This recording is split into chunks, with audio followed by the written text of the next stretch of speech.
Hey, how's it going? It's Jeff from jeffrey-thomas.com, and kind of struggling a bit to get this whole bass in frame here, so I'll try not to move too much for you. And today we are going to go through the natural notes for the bass. So make sure you copy that off the website. It's the little PDF icon right next to the video icon, and that way you can follow through with me.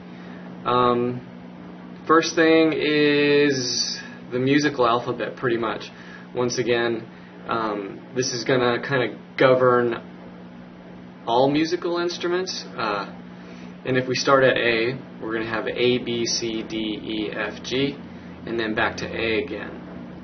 Okay, very important is the steps in between each of the letters. So if you notice there, A and B is a W for a whole step, B and C is a half for half step, C and D is a W for a whole step, D and E, W, whole step, E and F, half step, F and G, whole step, and G and A, another whole step. No sharps, flats, double flats, or double sharps in this lesson. We're just going to concentrate on natural notes so you can get the placement of everything. We're going to be starting with the open notes and then climbing all the way up to the 12th fret here, and mapping everything out. I'm giving you a pretty simple diagram that just says string and then fret. So, for example, 4th string open is 4-0, and that would be our first note there, starting on the 4th string. And just to make sure I point this out, 4th string, 3rd string, 2nd string, 1st string, pretty much always. Nice to know. Anyway, back to the 4th string open, E. Okay, and you'll see that this is standard notation, so we have a line. One ledger line below the staff is the placement for that note E. Okay, now moving up to F, it's going to be a half step, so think of your open note as 0, and then climbing to the 1st fret is going to be F. And then you'll also notice that the note is going to move up to the next space. E started on a line, F moves to a space. Okay, now F to G. F and G is a whole step apart, so we're going to move from the 1st fret to the 3rd fret. And that is pretty much a good explanation of the distance between a half step. A half step is the nearest fret up or down. A whole step is going to be skipping a fret. So 0 to 1 for a half step, 1 to 3 for a whole step. Okay, now continuing up from G to A. This is an important note because it's a first duplicate note. So we have A fretted, and then we have also the option of A on the 3rd string open. Now, people might go, well, how will I know which one? That's a good question. When you're dealing with standard notation that's really specifically targeted for the bass, number in a circle will always tell you what string things are on. So if you saw 4 in a circle underneath this note, that would mean they want it on the 4th string, 3rd, or you'll sometimes see a 0 for open to tell you that they would want the open A instead. Okay, moving forward we have A up to B. So that's 5th string to the 7th fret there for B because it's a whole step. B to C, half step. Okay. C to D,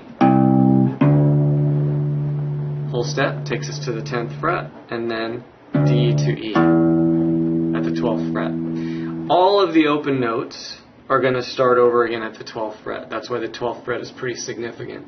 Now moving forward, if we were on E here and we wanted to continue up, F would be a half step, so taking you from the 12th fret to the 13th fret. A lot of people kind of trip out and they're like, but what are all these notes up in here? It's, they're the same as the notes back here, just an octave higher. And so it's really kind of like, the majority of the chunk of the fretboard is starting from the open notes to the 12th fret. And then everything that continues from the 12th fret and above is a repeat of things here. Good to know.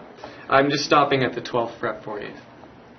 Alrighty, let's go to the 3rd string open, which is A.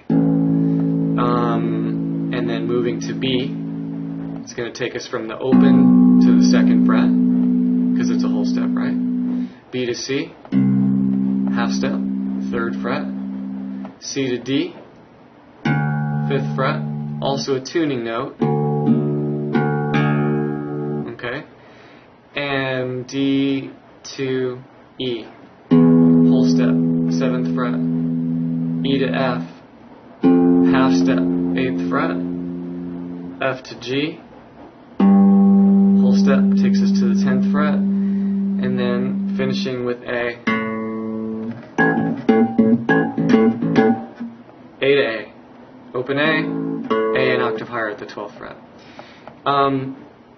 2nd string starts with D. Okay. Moving from D to E takes us to the 2nd fret. Whole step. E to F. Half step, 3rd fret. F to G. Whole step. Takes us to the 5th fret. Also a tuning note. Duplicate note there. G and G against each other. They should match if your bass is in tune, right? G to A, 7th fret. A to B takes us to the 9th fret. B to C, 10th fret. And C to D. Okay. And I'm really not using any specific fingering here. I'm just kind of making sure that I show you where the notes are. Okay, G, 1st string open. G to A, whole step, takes us to the 2nd fret there. A to B, takes us to the 4th fret. B to C, half step, 5th fret. Whole step from C to D should take us to the 7th fret. And then moving from D to E, 9th fret. E to F, half step, takes us to the 10th fret. And then finishing with G, 1st string, 12th fret. Okay, underneath these strings, I have for you 2 scales and a chord. So let's start with the 1st scale and chord. This is C major scale and chord, root on the 4th string, meaning we are starting here at the 8th fret with C. And this is a good example of like when you're looking at standard notation, there's going to be a string number and a circle underneath the notes, and then it's going to tell you how to follow it. For example, the first 2 notes, C and D, are on the 4th string, and I'm using fingers 2 and 4. The fingerings are all written above. Now moving over to the 3rd string, we have E, F, and G on the 3rd string, fingers 1, 2, and 4. Moving over to the 2nd string, right? A, B, and C. Okay. 1st string, D, E, and F.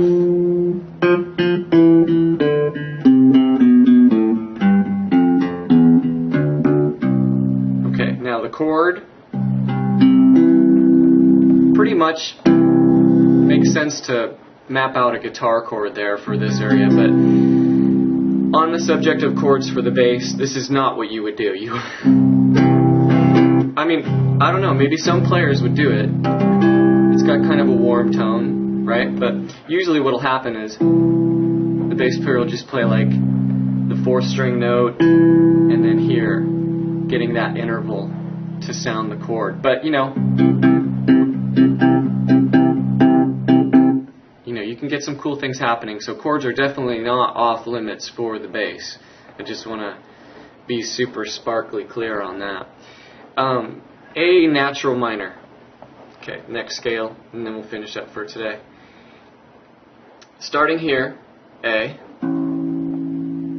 4th string, 5th fret, 2nd finger. And then I walk you up to B, same string, fingers 2 and 4. Don't worry about stretching here. Just go ahead and go over to the C on your first finger, 3rd fret, 3rd string. then we have D, and then E, and then F, G, A, B, C, D. And you may notice in my right hand, I'm really not watching my right hand too much, so it's probably horrible, sorry. But it's a good idea if you're using fingerstyle to alternate. I kind of rest my thumb here on the edge of the pickup for support, and I'll go.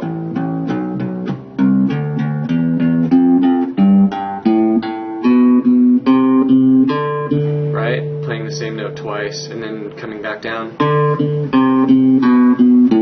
If you were using the metronome, I haven't turned my metronome on today, have I? Let's go to 80. I'll just run a real quick example of eighth note, same note twice on the A natural minor scale. Ready, cue. 2 and 3 and 4.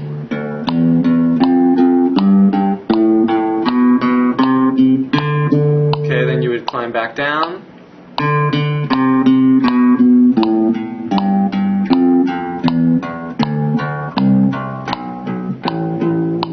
Okay, and then also important to point out, I'm using the rest stroke. You can see that the finger is like just laying down there.